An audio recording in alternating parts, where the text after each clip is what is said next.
What's up guys? As you probably know, I had a chance to play with the iPhone 5. If you haven't seen my video, Galaxy S3 versus iPhone 5, go ahead and click here, or I've also left that link down below. I wanted to do a short and sweet review of the iPhone 5, and here it is. Let's get started. Love or hate Apple, the iPhone 5 is one of the best looking phones of 2012. Its sleek industrial design and gorgeous metal back really makes this the best iPhone Apple has produced. But is it really worth buying? One of the biggest change on the iPhone 5 is the taller display.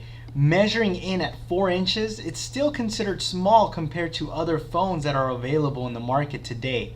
And although pictures make the iPhone look rectangular, when you see it in person, it actually looks and feels great.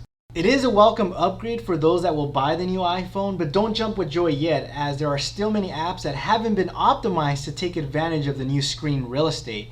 And you'll notice a lot of black bars around the screen, not to mention the resolution is not HD, which is a bit odd considering that the display is a 16:9 aspect ratio. Another thing you'll notice is how light the device is. It almost feels hollow. It kind of reminds me of going to the store and holding a demo unit. Those that like light phones will definitely appreciate the shaved weight, and those that don't, well, will not be very happy with that. Another major change is the lightning connector. You no longer have the 30-pin connector that was used since the early days of the iPod. And although Apple does sell a lightning to 30-pin adapter, you will have to pay a hefty price tag for it. Those that own a BMW or a Mercedes that use a car cradle, well, that large adapter won't work. And like many other accessories out in the market, this will be a huge step backwards for many. Not to mention, the adapter is about quarter size of the phone, which doesn't make any sense and makes you wonder why Apple didn't just use a micro USB port, which is considered a standard format, I believe. Perhaps they're trying to stick with a think different motto instead of what's best for the customer. But despite those annoyances, the quality of the phone is premium and the attention to detail is stellar. 4G LTE is also a welcomed upgrade that might be worth upgrading for those that live on the interwebs outside of Wi-Fi.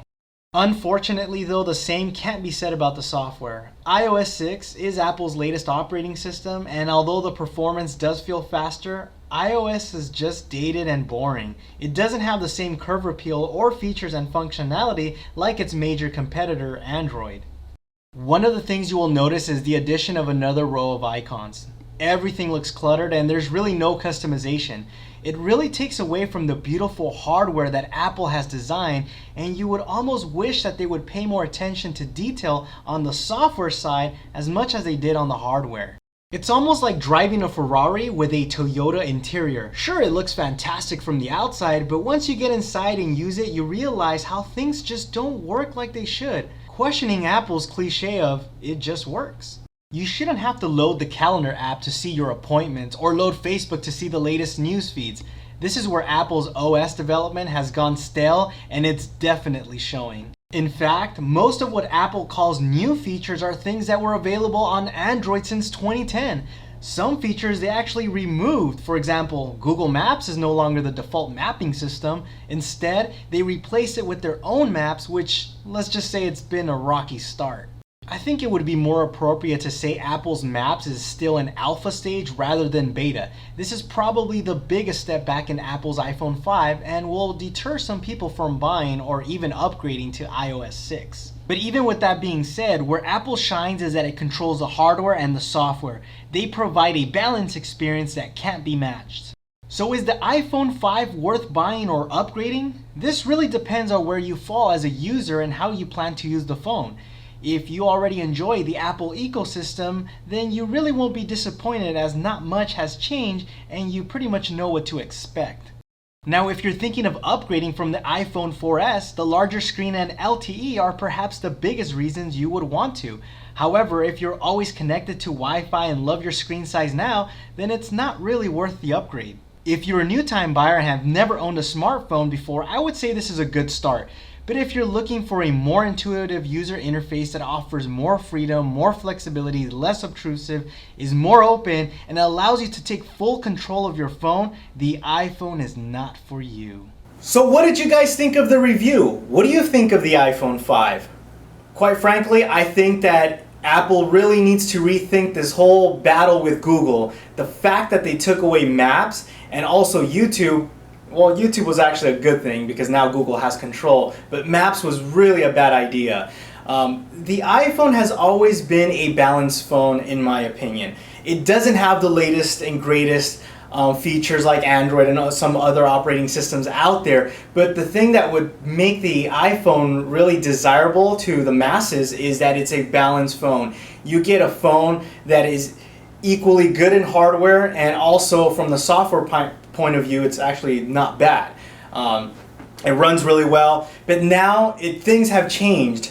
The fact that this whole Maps thing is really hurting the user experience. Now Apple seems to not be caring about what the consumer or the user experience, but more in this whole, Google and Android battle. So I don't know about that. I think that that's really going to hurt them in the long run.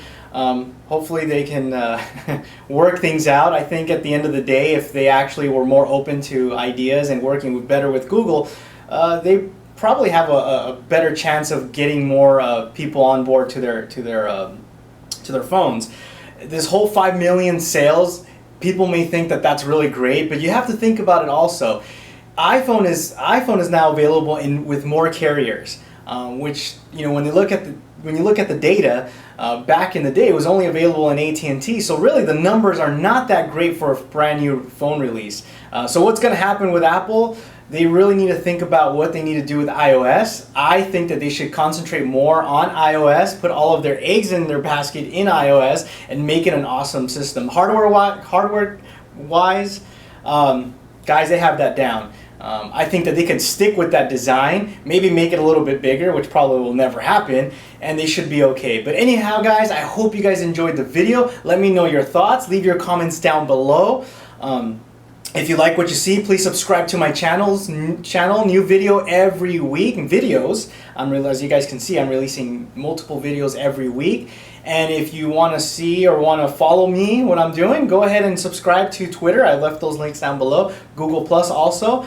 And thanks for watching, and I will see you in my next video.